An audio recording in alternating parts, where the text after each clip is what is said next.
Ne pourrais-tu pas, tout simplement, disparaître, a lâché ma mère. Tu as ruiné la vie de ton frère. À partir de maintenant, tu ne fais plus partie de cette famille, a ajouté mon père. Je n'ai pas discuté. Je suis simplement parti. 3 jours plus tard, ils étaient à ma porte, me suppliant de les héberger. Je suppose que j'aurais dû m'en douter. Mais, dans notre famille, Noël était encore sacré. Peu importe à quel point les choses devenaient glaciales pendant l'année, peu importe les remarques passives-agressives lancées aux anniversaires, ou ignorées sur les groupes de discussion, le 24 décembre signifiait toujours une seule chose. Nous nous réunissions, nous sourions, nous mangions trop de jambon glacé au miel, et nous jouions la comédie du bonheur. Alors, je me suis présenté. Comme toujours. Les bras chargés de cadeaux, 5 au total, soigneusement choisis, et minutieusement emballés. Un pour chacun. Ma mère, mon père, mon frère, sa femme, et leur bébé. Un jouet haut de gamme, pour mon neveu. Un flacon de parfum vintage pour ma mère, avec sa senteur florale préférée. Un vinyle rare pour la collection de mon père, un livre personnalisé sur le leadership pour mon frère, ce qui est ironique avec le recul, et un chèque cadeau pour un spa destiné à sa femme, qui avait toujours l'air, à 2 doigts de l'épuisement professionnel. J'avais passé des heures, à choisir chaque chose, j'avais payé pour une livraison express, et je les avais emballés à la main, avec des rubans assortis et tout le reste. Parce que, quoi qu'il arrive, je croyais encore que venir avec amour, avait de l'importance. Ce matin-là, je m'étais bouclé les cheveux, j'avais enfilé le pull dont ma mère avait dit un jour, qu'il me rendait moins sévère, et j'avais pris le volant, le chauffage à fond, avec ce stupide petit battement d'espoir dans la poitrine. Peut-être que les choses n'étaient pas parfaites. Mais c'était tout de même la famille, n'est-ce pas? Il neigeait, mais à peine. Plutôt une petite rafale décorative, qu'autre chose de sérieux. Quand je me suis garé dans leur allée, je pouvais voir les lumières, scintiller à la fenêtre du salon. Le Golden Retriever a aboyé une fois, de l'intérieur. Familier?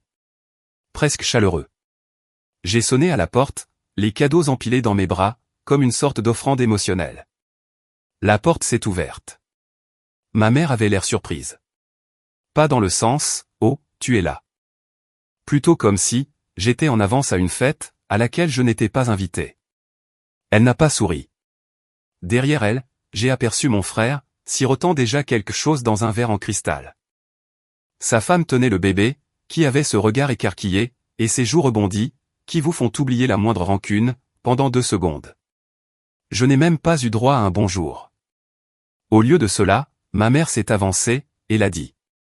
Tout simplement. Ne pourrais-tu pas, tout simplement, disparaître? J'ai ri. Pas parce que c'était drôle, mais parce que j'ai cru, que j'avais mal entendu. Ou peut-être qu'elle essayait d'être dramatique, de cette manière si agaçante, du genre « ne gâchons pas les fêtes ». Quoi? Tu as ruiné la vie de ton frère, a-t-elle lâché, la voix plus forte maintenant, tranchant le seuil de la porte, comme si elle avait attendu toute l'année pour sortir. Elle a fait un geste vers lui, comme s'il était un monument. Comprends-tu au moins, ce que tu as fait? Ce que cette année lui a coûté? Avant même que je ne puisse répondre, mon père est apparu derrière eux, les bras croisés, comme un agent de sécurité de centre commercial en colère. Et puis, la fameuse phrase est tombée. À partir de maintenant, tu ne fais plus partie de cette famille. C'était répété. Trop propre. Il avait dû se la dire à voix haute une 12aine de fois, avant aujourd'hui, attendant le moment propice pour la prononcer. Et elle a fait mouche. Durement. Je n'ai pas dit un mot. Non pas parce que j'étais stoïque, noble, ou courageuse. Je n'ai rien dit, parce que j'étais incapable de parler. J'avais encore les mains pleines. Je me tenais là, avec 5 cadeaux soigneusement emballés, et nulle part où les poser. Mon estomac s'est noué avec une telle force, que j'ai eu l'impression d'avoir avalé un poing. J'ai pensé aux jouets pour bébé, au papier cadeau d'un bleu si doux, et à l'étiquette écrite à la main. J'ai pensé au fait que j'avais été présente ici, chaque année depuis ma naissance, à la façon dont je m'asseyais près de la cheminée, pour aider à accrocher les chaussettes. J'ai repensé à la fois, où j'avais accidentellement renversé de la sauce au canneberge sur toute la nappe blanche, pleurant pendant 1 heure, alors que mon père s'était contenté de rire, en me disant que c'était la plus belle touche de couleur, que cette table ait jamais vue. Mais maintenant? Maintenant, je n'étais qu'une étrangère, avec des cadeaux dont il ne voulait pas. Alors, j'ai hoché la tête. Pas par accord, mais parce que j'avais besoin de bouger. De respirer. Je suis retourné à ma voiture, j'ai doucement déposé les cadeaux sur le siège arrière, et je suis parti, sans même jeter un regard dans le rétroviseur. Ce soir-là, je n'ai pas dîné. Je me suis simplement assise, sur le sol de mon appartement, avec une tasse de thé qui a refroidi entre mes mains, pendant que le son de la joie de Noël de quelqu'un d'autre filtrait à travers mes murs. Je n'ai pas pleuré. J'en avais envie. Mon Dieu, j'en avais tellement envie, mais quelque chose en moi s'était brisé, silencieusement, comme un fil dont on ignorait qu'il maintenait le tout ensemble. C'est cette nuit-là que j'ai réalisé une chose importante. Parfois, la pire des trahisons ne vient pas de nos ennemis. Elle vient des personnes qui vous ont un jour appris à emballer un cadeau, qui ont signé leur nom à côté du vôtre sur une carte de vœux, et qui vous ont élevé pour vous faire croire que l'amour signifiait être présente, jusqu'au jour où elles ont décidé que ce n'était plus le cas. Et voici la partie à laquelle je n'arrive toujours pas à croire. J'étais sincère. Je n'ai pas discuté. Je ne me suis pas défendu. Je suis simplement parti. Parce que quelque chose en moi savait que ce n'était pas le début de la fin. C'était simplement le commencement. Quand j'étais petite, je pensais souvent que mes parents avaient deux paires d'yeux. L'une pour mon frère Noah, brillante, fière, et cherchant toujours des raisons de se réjouir, et l'autre pour moi, plissant les paupières, distante, comme s'ils essayaient encore de comprendre ce que j'étais exactement censé être. Je n'étais pas bruyante. Je n'étais pas désordonnée. Je ne cassais pas de vélo, je ne grimpais pas sur les comptoirs, et je n'avais besoin d'être sauvé de rien. J'étais l'enfant calme, toujours à l'écart avec un livre ou un projet, essayant de ne pas en demander trop. Noah, en revanche, était le centre de la pièce, avant même d'y entrer. Le genre d'enfant que les gens qualifiaient de « petite tornade », avec un rire complaisant. Il était charmant, imprudent, et pouvait se sortir de n'importe quelle situation, grâce à sa tchatche. Ma mère l'appelait son petit rayon de soleil. Mon père avait l'habitude de dire « celui-là a une sacrée étincelle ». Moi? Je pense qu'ils oubliaient, la moitié du temps, que j'étais dans la même pièce. Ce schéma n'a pas changé, en grandissant. Il est juste devenu beaucoup plus coûteux. Noah a abandonné l'université à 2 reprises, et a changé de filière plus de fois, que je ne saurais compter. À chaque fois, mes parents agissaient comme s'il s'agissait d'un tournant de vie mûrement réfléchi. Il explore simplement ses options, disait-il. Au moins, il n'abandonne pas. Quand j'ai obtenu mon diplôme en avance, et décroché mon premier vrai travail, la réponse de ma mère a été « Tu devrais vraiment porter plus de couleurs.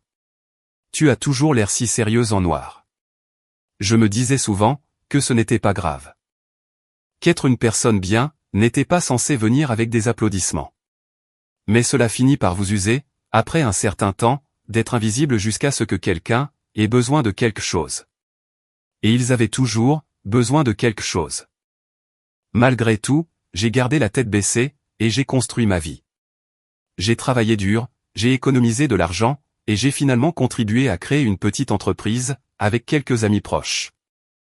Nous étions en train de construire un outil qui aidait les cabinets d'avocats à trier toute leur paperasse beaucoup plus rapidement. Des choses ennuyeuses qui se passent en coulisses. Rien de tape à accent grave-l'œil, mais ça fonctionnait. Mes parents ne m'ont jamais demandé ce que je faisais. Ils disaient simplement « elle est douée avec les ordinateurs ». Comme si j'étais une télécommande qu'ils ne savaient pas comment programmer. Et puis, la femme de Noah est tombée enceinte. Soudainement, tout est devenu d'une urgence absolue. Il est prêt à se poser, maintenant. Il a juste besoin de quelque chose de stable. Peut-être que tu pourrais l'aider. Ce qu'il voulait vraiment dire, c'était « donne-lui un emploi ». Alors, c'est ce que j'ai fait. Cela devait être un court stage.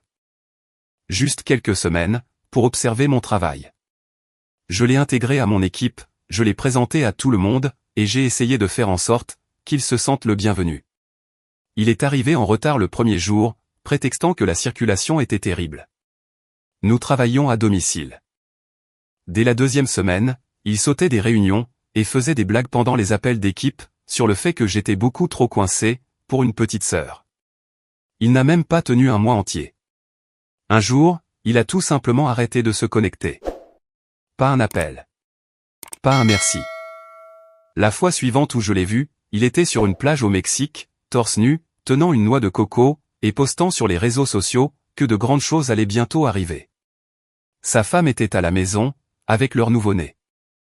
Une semaine plus tard, il a publié une visite vidéo de leur nouvel appartement, élégant, moderne, avec une vue imprenable sur le centre-ville.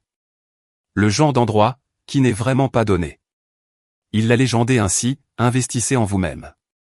Le monde finira par suivre. Mes parents l'ont republié, et ont écrit, tellement fiers. Je n'ai posé aucune question. Je n'ai même pas levé les yeux au ciel. Je me suis simplement replongé dans mon travail. Nous étions en plein milieu de la phase de test final de notre produit. Nous n'avions encore rien lancé officiellement. Tout était encore silencieux et précieusement protégé. Le genre de choses dont vous ne parlez pas en dehors de votre équipe, parce que vous savez à quel point les bonnes idées sont fragiles lorsqu'elles prennent encore forme. C'est pourquoi, lorsque j'ai reçu l'email d'une amie, travaillant dans une autre entreprise, j'ai failli lâcher ma tasse de café. Elle a simplement écrit, j'ai pensé que cela te semblerait familier, et y a joint un prospectus. J'ai cliqué, sans en attendre grand-chose. Et c'était là, un communiqué de presse, d'un de nos concurrents. Il lançait un tout nouveau produit, quelque chose conçu pour aider les avocats à organiser et réviser leurs documents beaucoup plus rapidement. Le même concept exact. La même interface. Les mêmes arguments de vente. Même les captures d'écran ressemblaient à s'y méprendre aux nôtres. Comme si quelqu'un avait pris tout notre travail, y avait ajouté un nouveau logo, et l'avait revendiqué comme sien. Au début, j'ai pensé que je devenais simplement paranoïaque. Après tout, il n'y a pas mille et une façons de concevoir un tableau de bord logiciel épuré. Mais ensuite, j'ai aperçu un organigramme visuel. Une structure bien précise, que j'avais passé des semaines entières à concevoir, et qui n'était absolument pas standard dans l'industrie. C'était la mienne. Personne, en dehors de notre entreprise, n'avait accès à ce matériel. Nous ne l'avions pas partagé publiquement. Nous n'en avions même pas encore fait de démonstration officielle. C'était à nous. Et quelqu'un nous l'avait volé. Il n'y avait qu'une poignée de personnes qui avaient un accès direct à nos fichiers de développement. Je ne voulais pas y penser. Je ne voulais pas faire ce saut mental. Mais la chronologie était bien trop parfaite. Les similitudes étaient bien trop précises. Et j'avais laissé Noah pénétrer dans notre système. Je n'avais même pas pensé à restreindre ses droits d'accès lors de son arrivée.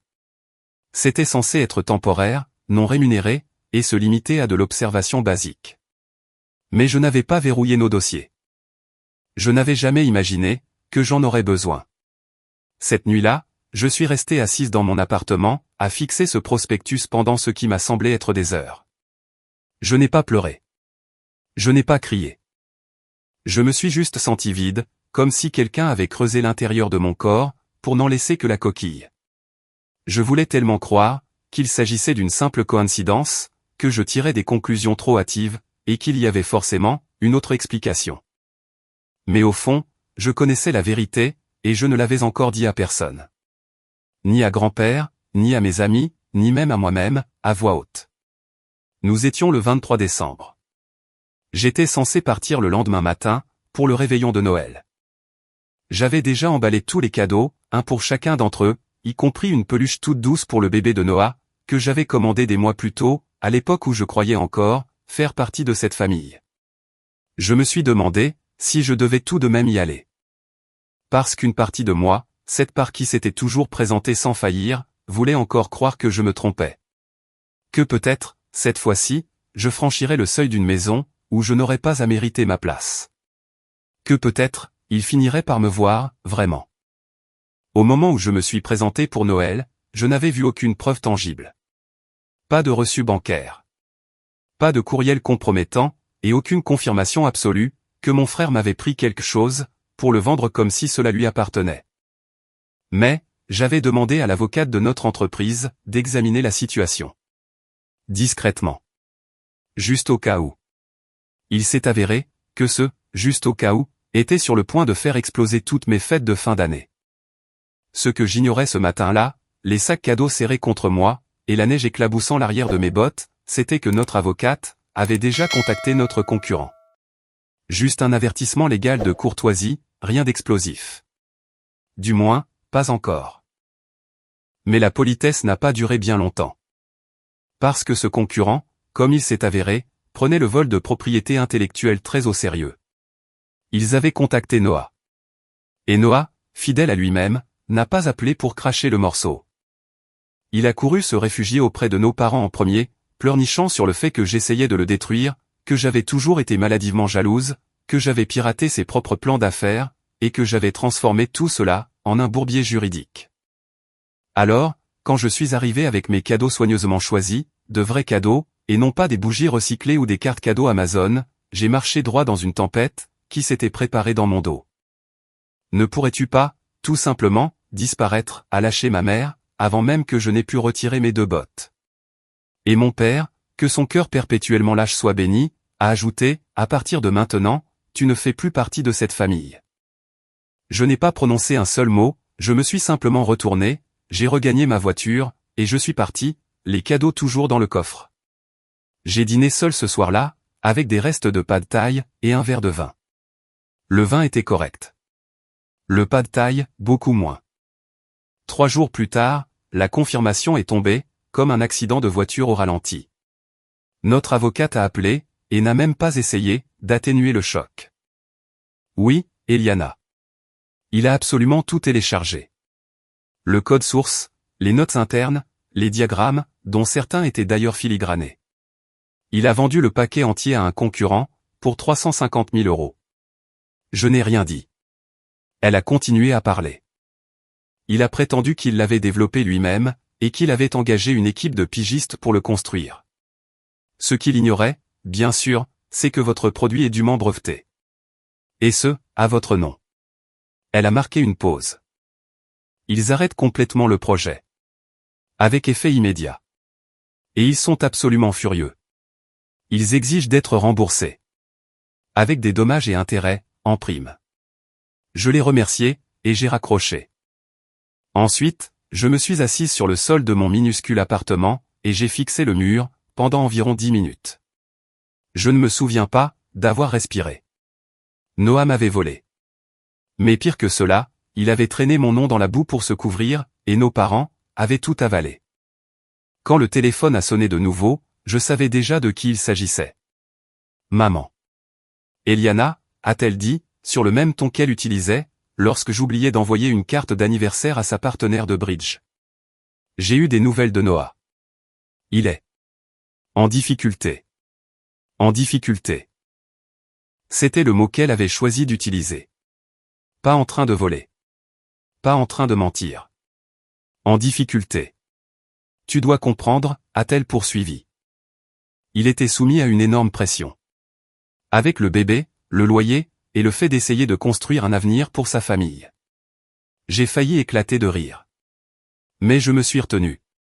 Et il a fallu que tu ailles aggraver les choses, a-t-elle ajouté. Tu aurais dû venir nous voir, au lieu d'impliquer des avocats. J'ai cligné des yeux. Tu veux dire, au lieu de protéger ce que j'ai mis des années à construire, ai-je dit calmement. Ce n'est pas la question, a-t-elle rétorqué sèchement. Tu fais toujours ça. Tu ramènes toujours tout à toi. J'ai raccroché.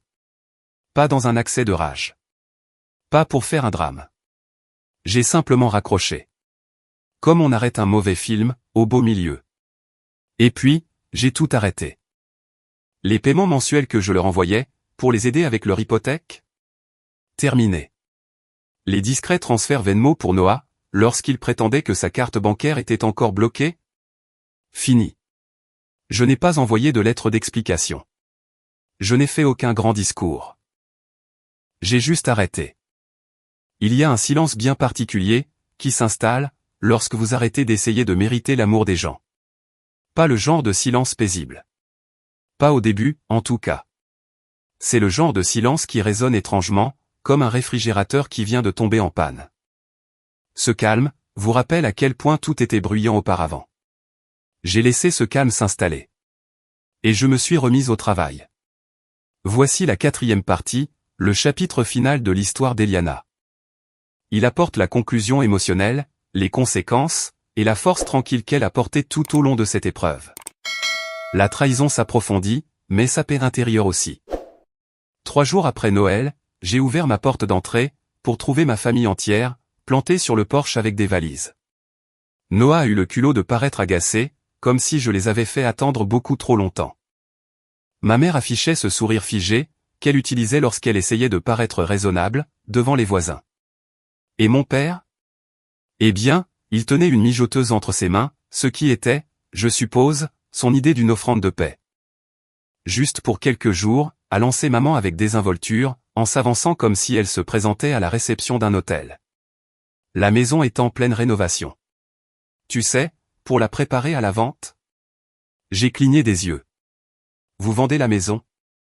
Elle a hoché la tête, comme si je devais en être fier. Nous faisons venir une entreprise de homestaging. De la peinture fraîche, de nouveaux luminaires, ce genre de choses. Nous ne pouvons évidemment pas rester sur place pendant les travaux. C'est le chaos absolu. Noah a levé les yeux au ciel. C'est littéralement de ta faute, si nous devons faire ça. Et nous nous sommes dit, a poursuivi maman, en l'ignorant superbement, que c'était tout simplement logique de venir ici. Tu as de la place, et, après tout, tu as une dette envers ta famille. Elle n'a même pas demandé la permission. Elle est entrée, tout simplement. Papa a suivi le mouvement, serrant toujours sa mijoteuse contre lui. Noah fermait la marche, marmonnant quelque chose à propos de son besoin d'une connexion Wi-Fi. Je suis resté pétrifié, les regardant s'éparpiller dans mon salon, comme s'ils étaient chez eux. Vous n'êtes pas sérieux. Ai-je fini par lâcher? Noah s'est affalé sur mon canapé.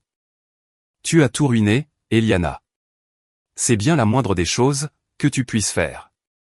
J'ai senti que quelque chose venait de se briser en moi.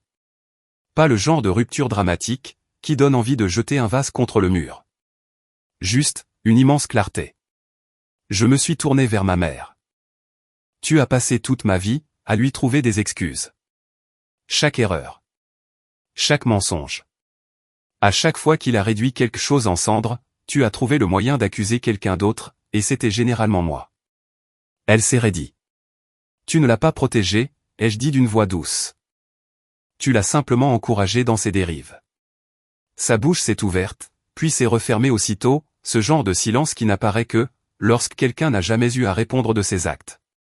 Je suis sorti sur le palier, j'ai sorti mon téléphone, et j'ai appelé la sécurité. Ils ont été mis à la porte, en 10 minutes chrono. Pas de menottes, pas de cris, juste une escorte polie mais très ferme, en dehors de mon appartement. Ma mère a bredouillé d'indignation, pendant tout ce temps. Mon père, lui, semblait terriblement embarrassé. Noah m'a accusé de laisser des étrangers malmener les affaires de son bébé. Le bébé n'était même pas là. La femme de Noah non plus. Cela m'a poussé à me demander s'ils étaient encore ensemble. Lorsque la porte s'est refermée avec un clic, derrière eux, j'ai relâché un souffle que je n'avais pas réalisé retenir. Ce fut la dernière fois que je les ai vus en personne. Des mois ont passé. Les nouvelles ont fini par me parvenir, par le bouche à oreille. Ils avaient vendu la maison, et avaient utilisé l'argent pour rembourser le concurrent, évitant ainsi des poursuites pénales contre Noah. Je suis certaine que mes parents ont qualifié cela de sacrifice familial. Moi, j'appelle ça de la complaisance toxique. Ils l'ont fait, et cela leur a tout coûté. Ils ont emménagé dans une location. La femme de Noah l'a quitté peu de temps après. J'ai entendu dire qu'il ne s'agissait pas seulement du procès.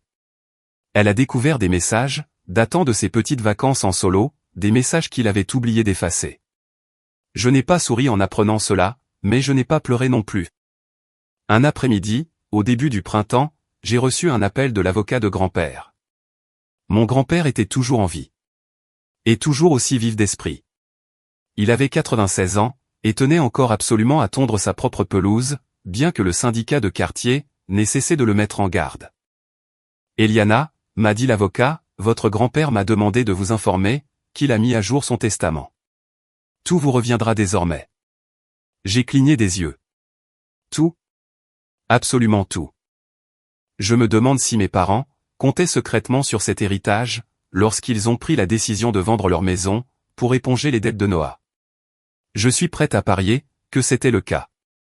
Ça m'a presque fait ressentir de la pitié pour eux. Presque. Je pense que mon grand-père était la seule personne à m'avoir jamais vraiment vu.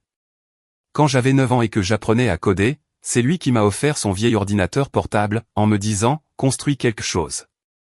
Pas « Fais attention ». Pas « Va jouer dehors ». Mais « Construis ». Il a vu en moi ce que mes parents refusaient de voir. Et apparemment, c'était toujours le cas. Quelques semaines plus tard, j'étais assise sur mon nouveau balcon, un petit espace ensoleillé rien qu'à moi, quand mon téléphone a sonné. Le nom affiché sur l'écran m'a noué l'estomac. L'ex-femme de Noah. J'ai laissé sonner une fois. 2 fois. Puis, j'ai décroché. « Salut », a-t-elle dit. « Je n'appelle pas pour demander de l'argent. » J'ai lâché un rire, bref et sec. C'est bien une première. Je voulais juste. Je voulais que tu saches que je l'ai quitté. Pour de bon. J'ai découvert ce qu'il a fait. Tout ce qu'il a fait. Et je suis vraiment désolé de n'avoir rien dit. Je n'attends rien de ta part, a-t-elle poursuivi. Je voulais simplement te dire que, si un jour tu souhaites faire partie de la vie du bébé, cela me ferait vraiment très plaisir. Cela m'a frappé, plus fort que ce à quoi je m'attendais. Pas la proposition en elle-même, mais le fait qu'elle ne demandait rien, qu'elle laissait simplement une porte ouverte.